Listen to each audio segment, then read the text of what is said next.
Hello friends, welcome back to my YouTube channel. Friends, if anyone new to my channel, please subscribe and press on the bell icon so that you never miss any update from my channel. Friends ఈరోజు భారతదేశ చరిత్రలో జరిగినటువంటి ప్రముఖ యుద్ధాల గురించి నేర్చుకోవడానికి ప్రయత్నిద్దాం. అయితే నిన్న మనకు ప్రాచీన భారతదేశ చరిత్రలో జరిగిన యుద్ధాల గురించి నేర్చుకున్నాం. ఈరోజు మధ్యయుగ భారతదేశంలో జరిగిన ప్రముఖ యుద్ధాలు. మొదటిది పెషావర్ యుద్ధము. ఇది క్రీస్తు శకం 1000వ సంవత్సరంలో జరిగింది. గజనీ మహమ్మద్ మరియు జయబాలుని మధ్య జరిగింది. రెండవది మొదటి తరైన యుద్ధము. క్రీస్తు శకము 1191లో జరిగింది.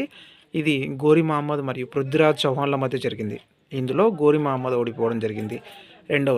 రెండవ తరైన యుద్ధము. ఇది క్రీస్తు శకం 1192లో జరిగింది.